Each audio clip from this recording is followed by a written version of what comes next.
तो बच्चों good morning. आज मैं आपको जो बताने आया हूँ या आपके कुछ बातों जैसे कुछ सवाल है जिनको मैं सॉल्व करने आया हूँ और छोटी छोटी बातों को मैंने लिखा है। ये सवाल कहाँ से आया है बच्चों को और बहुत सारे पेरेंट्स को भी आया है और आया ही होगा क्योंकि 12th का रिजल्ट आ गया, 10th का रिजल्ट आ गया। अब क्या करें? बात होती है डिवीज़न की, first division, second division, third division और बच्चे जो फेल कर जाते हैं। तो जब रिजल्ट आता है तब तब बहुत सारी बातें उभर के आती है, खास करके बच्चे को। कल ही मैंने किसी बच्चे के द्वारा मुझे पता चला कि एक लड़की सुसाइड कर ली जब 12th का रिजल्ट आया तो, और उनकी डिवीज़न सेकेंड डिवीज़न था। तो बच्चों आज मैं हकीकत जो होती है, अंक का क्या इम्पोर्टेंट है और आपका टैलेंट का क्या इम्पोर्टेंट है, मैं उसी चीज़ पर चर्चा करूँगा। और छोटी छोटी बहुत सारे ऐसे सवाल है जो बच्चे के रिजल्ट आने के बाद बहुत सारे सवाल माइंड में आता है, शायद मैं अपने स्तर पर उसको क्लियर करने का काम करूँगा। तो मैंने कुछ पॉइंट को मैंने यहाँ पे लिखा है और मैं पॉइंट वाइज मैं इसको डिस्कस करूँगा। मैंने ऊपर में लिखा है अब क्या करें जब आपका रिजल्ट आ जाता है, 12th का भी रिजल्ट आ गया, कल 10th का भी रिजल्ट आ गया, तो अब क्या करें। अब जो रिजल्ट आया बच्चों उसमें किसी का फर्स्ट डिवीज़न है, किसी का सेकेंड डिवीज़न है, किसी का थर्ड डिवीज़न है और बहुत सारे बच्चे फेल हैं।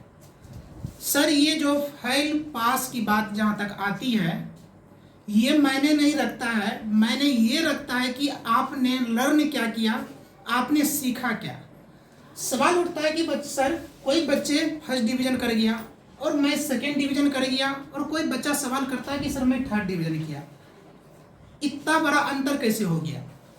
बच्चों एक बात हमेशा आपको ध्यान रखने योग्य है कि आपने मेहनत से तैयारी की थी या नहीं। यदि आपने मेहनत की, आपका काम था मेहनत करना, आपका काम था समय का सदुपयोग करना, आपका काम था सारे सिलेबस को कवर करना, आपका काम था लर्न करना, आपका काम था उस चीज़ को सीखना, उसके बावजूद भी यदि आपके रिजल्ट आप जो उम्मीद करते हैं, आपकी फैमिली जो उम्मीद करता है या आपके जो परिवार, तो ये जो उम्मीदें होती है ना, ये उम्मीदें दर्द देता है, पेन देता है।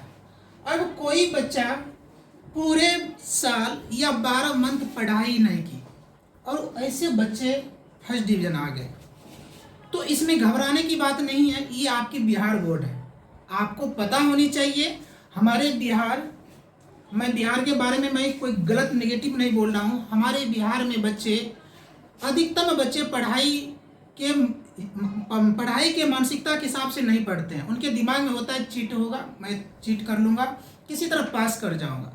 बच्चे यदि ऐसे बच्चे फर्स्ट डिवीज़न कर जाते हैं तो जो बच्चे सिंसियर है, जो बच्चे ने मेहनत की है, जो बच्चे ने अपने सिलेबस को पढ़ा है, जो बच्चे ने सीखा है, ऐसे बच्चे को देखकर ना ही दुख होना चाहिए, ना ही उससे तुलना करना चाहिए।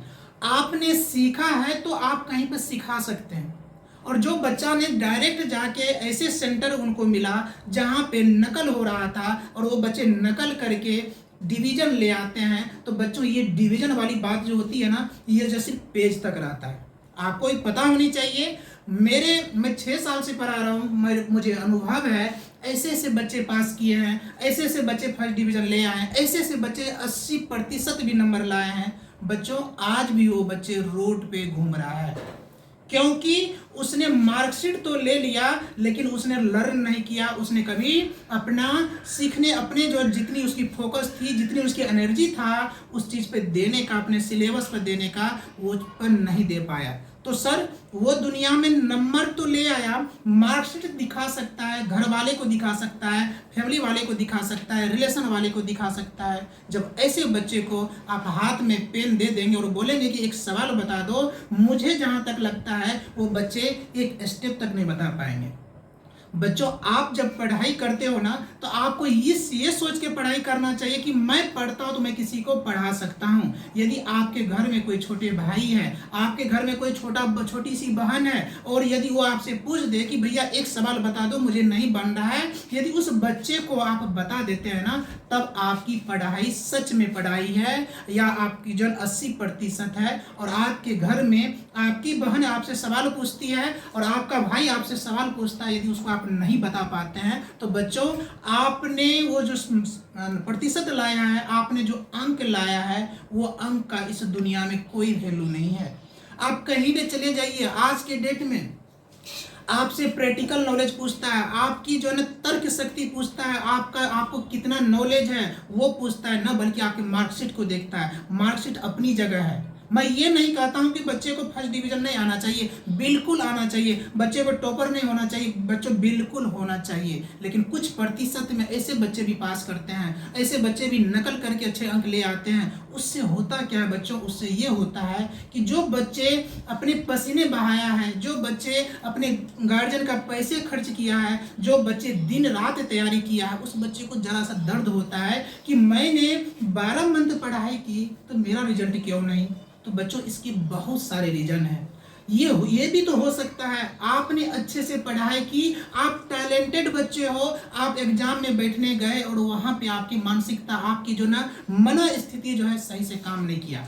ऐसी स्थिति में आप जाने हुए सवाल को, जो सवाल आप बता सकते थे, जो सवाल आप अपने क्लास में, अपने स्कूल में, अपने कॉलेज में अच्छे नंबर लाते थे, वहां पे आप नहीं कर पाए। इसको कहा जाता है परफॉर्मेंस। आपकी मनोस्थिति वहां पे काम नहीं किया, जिसके कारण आप वहां पे अपना टैलेंट नहीं दिखा पाया। पहला केस ये होता है। दूसरा केस ये भी है बच्चों कि आपकी राइटिंग अच्छी नहीं थी। आपके राइटिंग के कारण आपको जो मनोकामना था, आपकी जो इच्छा थी कि मुझे इतने परसेंट आएगा, वो नहीं आया। तो उसका आप अपने को झांक के देखें कि मैं 10th में हूँ, मैं 12th में हूँ, तो मेरी पीछे की बैकग्राउंड कैसा है। आपने सालों भर तक, मैं मान लो कि अभी कोई 12th का बच्चा है, यदि वो 12th के बच्चे के रिजल्ट खराब हुआ है या उसको अच्छे अंक नहीं मिला है, उसके हिसाब से अंक नहीं मिला है, तो उसको झांक के देखने की जरूरत है कि मेरा जो एज अभी 16-17 साल है, इस एज में मेरी क्या अच्छी जो है परफॉर्मेंस रहा। आपकी राइटिंग अच्छी है या नहीं, आपकी लिखने के तरीका अच्छा है या नहीं, आपने कोई चीज़ को किस तरह वहाँ पे रिटेन किया है, ये भी तो मायने रखता है। तीसरा पॉइंट आता है कि बिहार बोर्ड की जो कॉपी चेक होती है, बच्चों सबको पता है, हमारे बिहार वाले को किसी को बताने की जरूरत नहीं है। जो माता पिता पढ़े लिखे होते हैं उनको ये ज्ञान अच्छी तरह है कि बिहार बोर्ड में कॉपी किस तरह चेक की जाती है। आपको पता होनी चाहिए, आपके बिहार में ही एक टॉपर आर्ट्स की टॉप हो जाती है और उनको ये तक नहीं पता है कि मेरा सब्जेक्ट क्या क्या है। तो बच्चों आप टैलेंटेड स्टूडेंट हो, आप अच्छे बच्चे हो, आपने मेहनत की है, तो उससे आप तुलना करेंगे जो आपके बिहार के कभी टॉपर थे। और उनसे यदि मीडिया वाले जाते हैं, उससे पूछते हैं कि बेटा बताओ तुमने पढ़ाई कैसे की, तुमने कौन कौन से सब्जेक्ट की पढ़ाई की, तो उसको सब्जेक्ट तक नहीं पता था। तो फिर ऐसे उनके तुलना हम क्यों करें? कोई गार्जियन, यदि कोई माता पिता यदि ऐसे तुलना करता है किसी बच्चे से कि उनके बच्चे ये कर गया, उनके बच्चे ये कर गया, या कोई बच्चा ऐसा सोचता है कि मेरा रिजल्ट क्यों खराब हुआ, आप अपने टैलेंट पे विश्वास करो ना। आप अपने टैलेंट पे विश्वास करो, क्योंकि आपने समय का सदुपयोग किया है, तो वो आज या कल आपको आउटपुट मिलेगा, उसका रिजल्ट मिलेगा। तब आपको खुशी होगी जब 5 बच्चे को आप बैठा के यदि उसको आप बता सकते हैं ना, यदि 10th की या 12th की आपकी बुक का सिलेबस आप बता सकते हैं, तो उनको अजीब से अंदर से खुशी मिलेगा कि मैंने सच में पढ़ाई की है। आप अपने घर में, आप अपने रिलेशन वाले में, आप अपने पड़ोसी में पूछिए, जिसकी अच्छे परसेंटेज है, उससे पूछ लीजिए, आपको जन 10 में से 2 ही 5 ही ऐसे मिलेंगे जो कि सवाल को सॉल्व कर पाते हैं। तो बच्चों आप किस स्थिति में जा रहे हैं, आपकी मानसिकता। कल मैंने सुना कि एक लड़की सुसाइड कर ली, 12th में 2nd डिवीजन की। मैं मानता हूं कि वो लड़की ने मेहनत की होगी, मैं इस चीज को इग्नोर नहीं करता हूं, मैं इस चीज को गलत नहीं मानता हूं, मेहनत की। जरूरी नहीं है कि आपने जितनी मेहनत की ना उसके अकॉर्डिंग आपको रिजल्ट मिल जाए, ये जरूरी नहीं है। क्या इस दुनिया में सब सफल हो जाता है क्या? आप क्रिकेट का एक एग्जांपल्स लीजिए, विराट कोहली और जन ये धोनी जो है कितने खिलाड़ी होते हैं, क्या वो सारे मैच जीत जाते हैं क्या?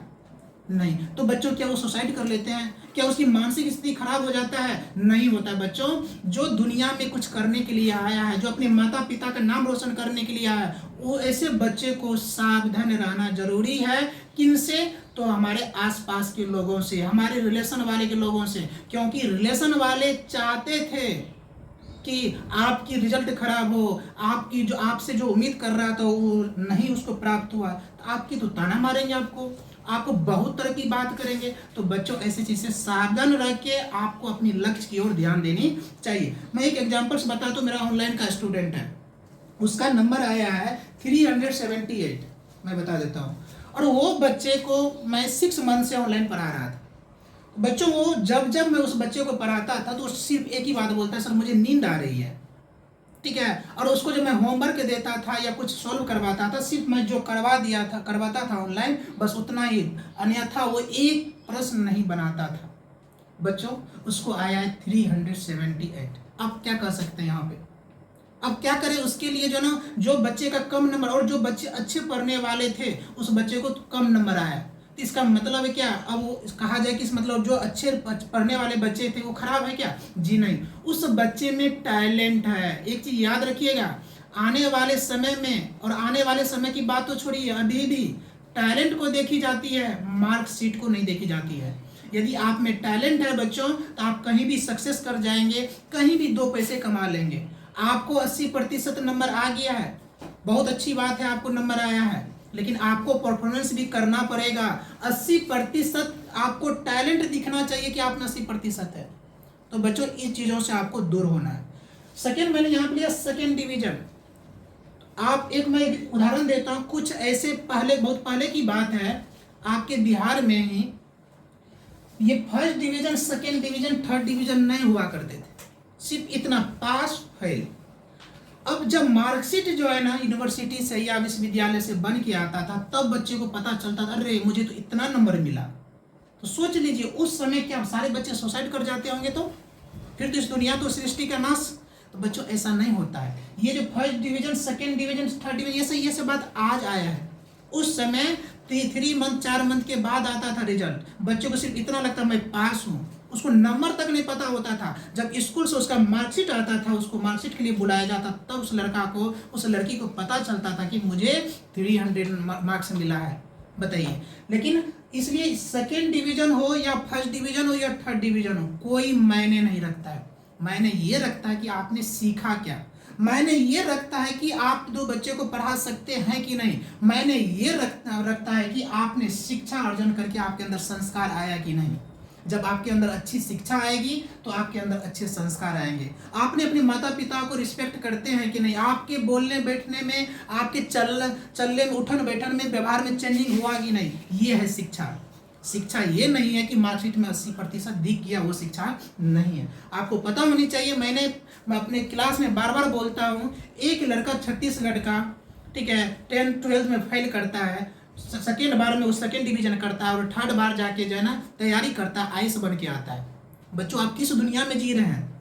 आप किस और जा रहे हैं? सोच सकते हैं जो लड़का फेल किया वो भी तो अपने आप को संभाला होगा। वो अपने आप को, खुद को संभाल करके, घर वाले के ताना को साइड करके, पड़ोसी का ताना को साइड करके, और अपने रिलेशन वाले को ताना को साइड करके उसने अपने लक्ष्य पे ध्यान दिया, और सेकेंड बार एग्जाम दी। देखिए उसकी भगवान किस तरह परीक्षा लिया गया। सेकेंड अटेम्प्ट देता है, सेकेंड बार एग्जाम देता है और सेकेंड कर जाता है। फर्स्ट डिवीजन छोड़िए, फिर भी वो लड़का हिम्मत नहीं हारता है। वो आईएएस की तैयारी करने के लिए जाता है और फर्स्ट अटेम्प्ट में आईएएस बनता है। अब तो कहेंगे क्या सर, इसका मतलब है कि सेकेंड डिवीजन वाले आईएएस बनता है? जी, ये परसेंटेज मायने नहीं रखता है। मायने ये रखता है कि बच्चे सीखा क्या है। मैं बार बार इस चीज को रिपीट करता हूँ, इसलिए इन बातों से आपको निकलना होगा। थर्ड डिवीजन की बात करते हैं, तो थर्ड डिवीजन बच्चे हुआ है तो या तो कुछ फैक्टर उस बच्चे का है कि जिसके कारण या तो उसकी राइटिंग अच्छी नहीं है, या वो वहाँ पे लिख नहीं पाया, या तो उसके हाथ की स्पीड स्लो है, या तो उन्होंने पढ़ाई की ही नहीं। तो बच्चों इन चीज़ों पे आपको फोकस नहीं करना है, आपको अपने लक्ष्य की ओर आगे बढ़ना है। नेक्स्ट पॉइंट मैंने लिखा, मैंने जितना लिखा उस हिसाब से अंक ना मिला, आज तक दुनिया को नहीं मिला था, तो आपको क्यों मिलेगा? जरूरी है कि आपने 80 करके आए तो आपको 80 मिलेगा? जरूरी है कि आप ही के जैसा टीचर वहां पे बैठा हुआ है? हो सकता है जिस समय आपके कॉपी उसके हाथ में गया होगा वो मास्टर इरिटेट होगा, हो सकता है उसको वो सवाल नहीं आता होगा। आपके बिहार में ऐसे भर भर के टीचर है, ठीक है, आपको पता होनी चाहिए। देखिए अभी मीडिया पे क्या क्या दे रहा है। जब मैं यहाँ के मैडम को स्कूल में जाके पूछा जाता है कि मैडम आप बताइए तो क्लास में k+b का होल स्क्वायर क्या होता है, मैडम को ये पता नहीं। मैडम को ये पूछा जाता है कि भारत के राष्ट्रपति कौन है, वो पता नहीं है। तो जरूरी है कि आपने 80 नंबर का लिख के आया तो सामने वाले अच्छे टीचर आपको 80 नंबर दे देंगे? तो बच्चों इन चीज़ों से आपको निकलना पड़ेगा।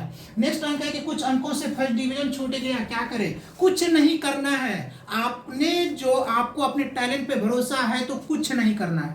यदि आपको अपने टैलेंट पे भरोसा नहीं है तब तो बहुत सारे रास्ते हैं, बहुत सारे नेगेटिव भरने वाले आपके आदमी आपके घर में भी पढ़ेंगे, आपके पड़ोसी पढ़ेंगे, आपके समाज पढ़ेंगे, आपके क्लास में होंगे। वो डिपेंड करता है आप पे कि आपको चलना है किस रास्ते, आपको आगे बढ़ना है कि वहीं पे स्टॉप लिखना है। तो बच्चों ये डिपेंड करता है। हमसे कमजोर स्टूडेंट को अच्छे अंक मिला, ये होता है। अब बोलेंगे सर ऐसा क्यों होता है? भगवान ने उसके साथ तो अच्छा कर दिया, आपके साथ गलत कर। भगवान कुछ नहीं करते हैं। भगवान ने आपको इस काबिल बना दिया कि इतनी सुंदरता आपको शरीर इस दुनिया में आपको दिया है, तो भगवान को इससे मतलब नहीं है आपके अंक से। भगवान को मतलब ये नहीं है कि आप जन कितने घंटे पढ़ते हो। भगवान को ये मतलब है कि आपको एक अच्छे रास्ते देने का, आपको एक अच्छे विचार देने का।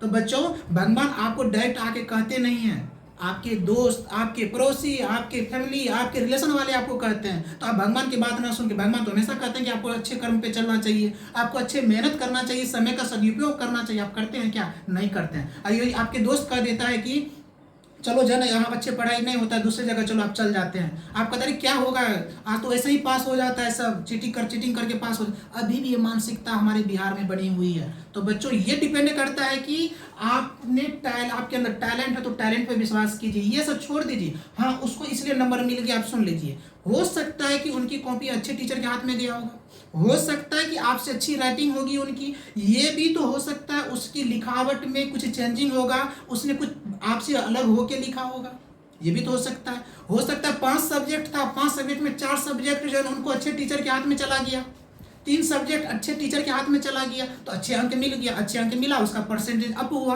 वो फर्स्ट डिवीजन कर गया। तो ये बात भी आपको नहीं सोचना है। लोग ताना मारेंगे, क्या करेंगे? बच्चों यही एक पल होता है, यही एक सिचुएशन होता है जिसमें आपको तरह तरह से ताना मिलेंगे, और बच्चे का यही एक मानसिक स्थिति होता है, वो अपने आप से तंग हो जाता है, अपने आप से परेशान हो जाता है। और उनको लगता है यार मैंने उनसे ज़्यादा पढ़ाई की, मैंने कंटिन्यू पढ़ाई की, मैंने क्या नहीं किया पढ़ाई के लिए, मुझे टेस्ट में अच्छे नंबर आते थे, मैं क्लास का टॉपर था, फिर भी ये क्या हुआ? तो बच्चों जो हुआ उस चीज़ को एक्सेप्ट कीजिए, अपने अंदर झांकिए कि मेरे में कुछ ऐसी कमी है क्या जो कि मैं वहां पे नहीं कर पाया, और उस कमी को ढूंढ के उसको नोट कीजिए। आने वाले समय में आपकी 12th का एग्जाम होगा, जो बच्चे 10th का उसका 12th का आएगा, जो बच्चे 12th पास किया वो उसका ग्रेजुएट होगा या डिप्लोमा करेगा, बीटेक करेगा, बहुत सारे कोर्स होते हैं। लोग ताना मारेंगे, क्या करेंगे? तो बच्चों अपने आप को सावधान रखिए, आप थोड़ा सा संयमित रखिए। ये पल ऐसा पल है, आपको चुप रहने की जरूरत है, क्योंकि ताना मारने वाले पहले से ही तैयार थे, आपका इंतजार कर रहे थे कि बेटा तुम हार के दिखाओ ना, फिर तो तुझे मैं जीने नहीं दूंगा। ठीक है, उसी में से कुछ ऐसे आदमी मिलते जो पढ़े लिखे होते, समझदार होते, आपको मोटिवेट वाले बात करेंगे, अरे बेटा क्या हुआ, ये तो दुनिया की जन ये खेल है। ठीक है, जरूरी नहीं कि सिक्के के 2 पहलू होते, तो हमेशा सिक्के की एक ही पहलू ऊपर होगा, ऊपर वाला पहलू नीचे भी होता है।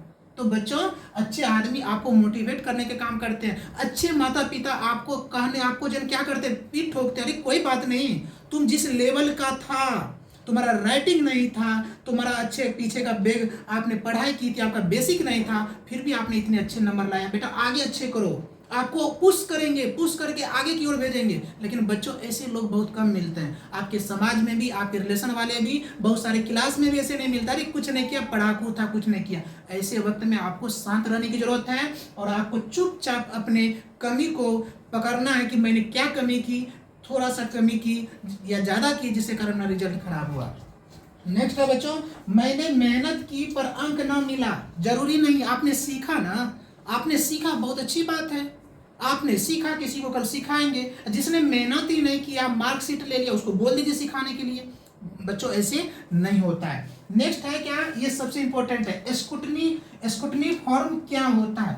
बच्चों आपके बिहार में स्क्रूटनी फॉर्म निकलता है। जैसे 12th वाले का रिजल्ट आया तो उसका 31 तक शायद डेट था स्क्रूटनी फॉर्म भरने का। सर इसमें होता है क्या? तो बच्चों समझो, इसमें होता है कि जैसे मान लीजिए कि आपने मैथमेटिक्स में आपने 90 बनाया और आपको आया कितना, मान लीजिए कि 50 आ गया।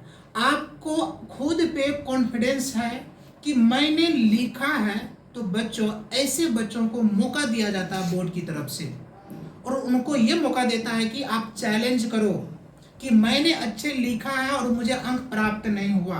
तो बच्चों इसमें आप 100 या 150, पहले 100 रुपया था, अभी कितना है पता नहीं, 150 से ज़्यादा नहीं होगा, उसका फॉर्म भराता है। जैसे अभी 10th का कल रिजल्ट आया तो इसका 3 तारीख तक स्क्रूटनी का डेट है।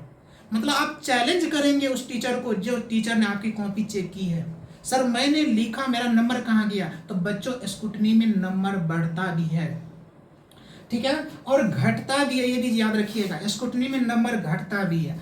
आपने टीचर को चैलेंज किया है तो टीचर तो आपको चैलेंज करेंगे ना। यदि मान लीजिए आपने पढ़ा ही नहीं, आपने लिखा ही नहीं, आपको याद है कि मैंने लिखा ही नहीं, फिर भी आप टीचर को चैलेंज कर रहे हो, तो टीचर का भी तो सेल्फ स्टेटस होता है बच्चों। वो क्या करता है, वैसे स्थिति में नंबर कम कर देता है और फिर आपका रिजल्ट आता है।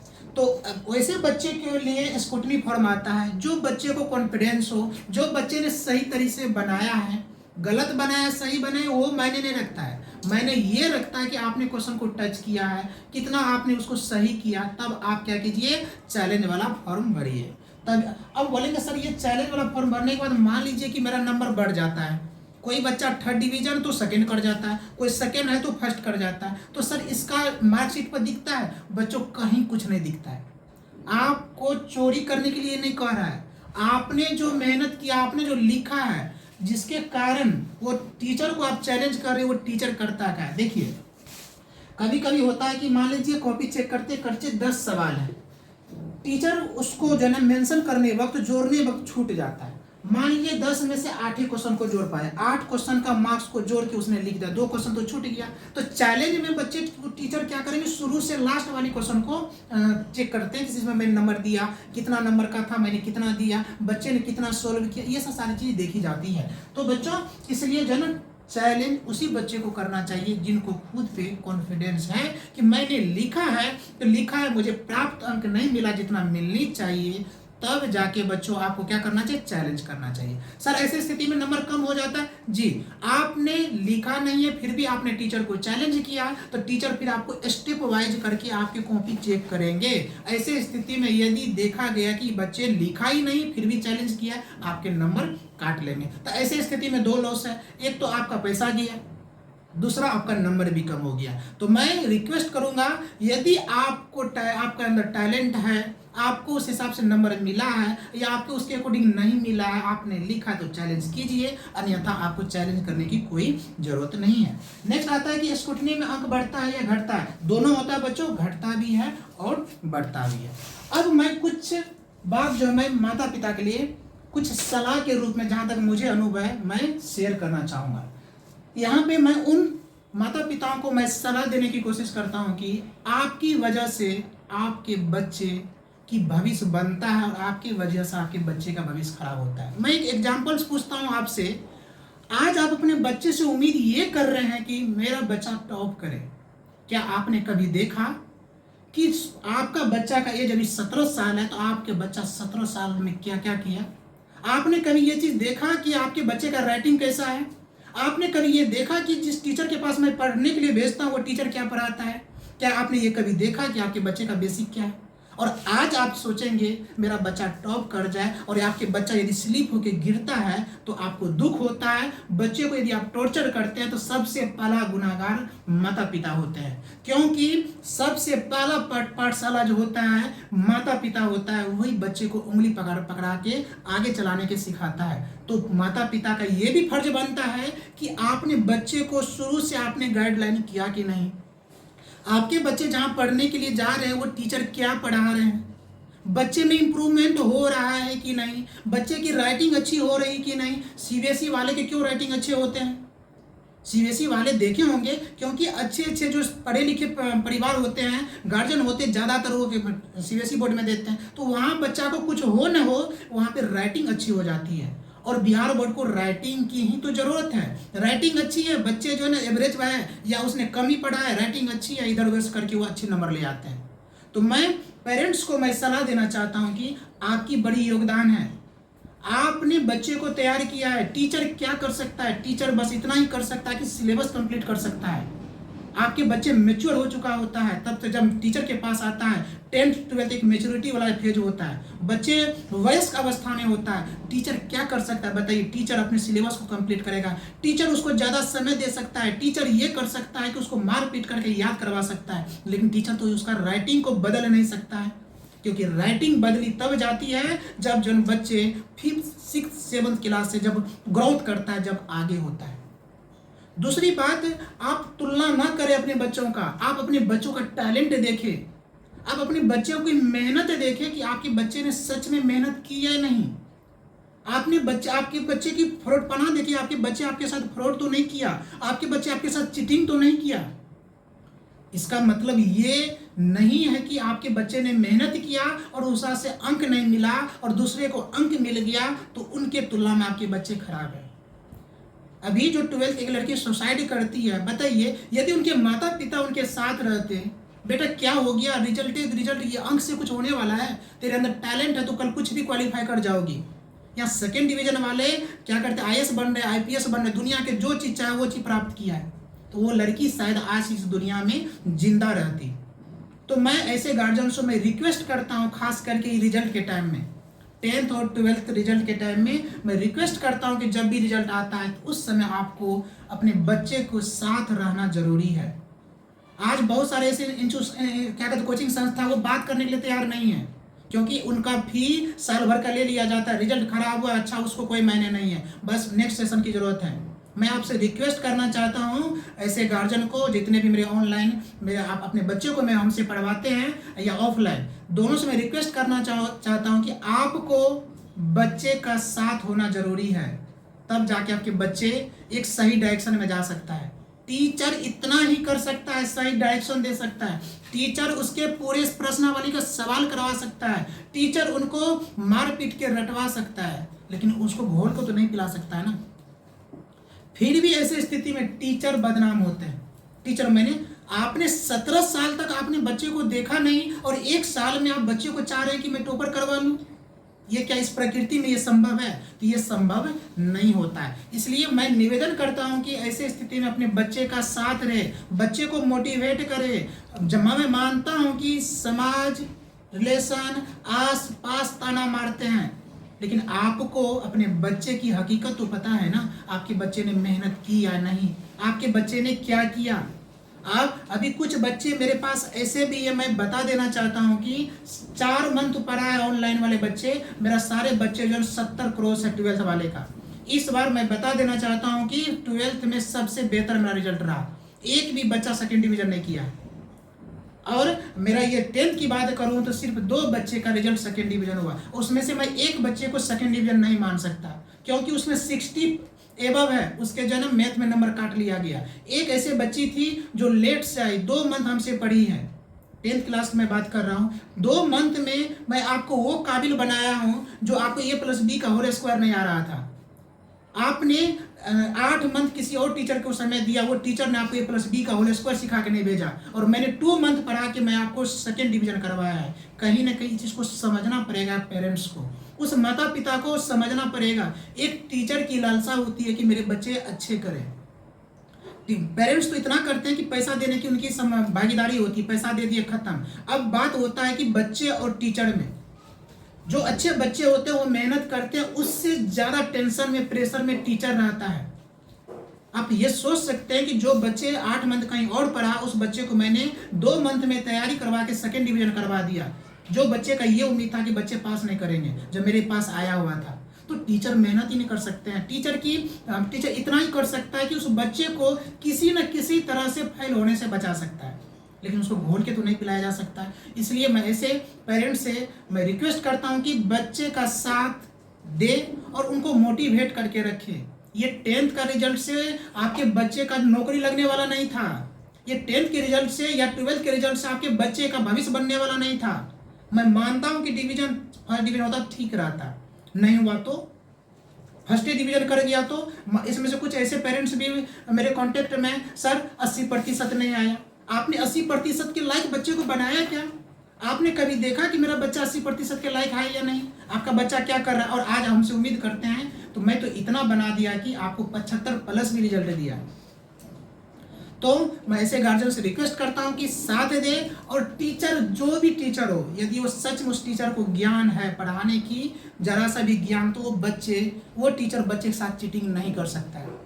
वो अपना सिलेबस खत्म करता है, बच्चे को बार बार टेस्ट लेता है, बच्चे को बार बार मोटिवेट करता है। लेकिन आपको भी पता है कि आजकल के बच्चे क्या होते हैं। तो बच्चों, ये वीडियो यदि आपको अच्छी लगे, मतलब गलत डायरेक्शन में ना जाके अच्छे डायरेक्शन में जाने के लिए जरा सा भी ये वीडियो अच्छी लगे तो लाइक और शेयर और सब्सक्राइब जरूर करें। Thank you.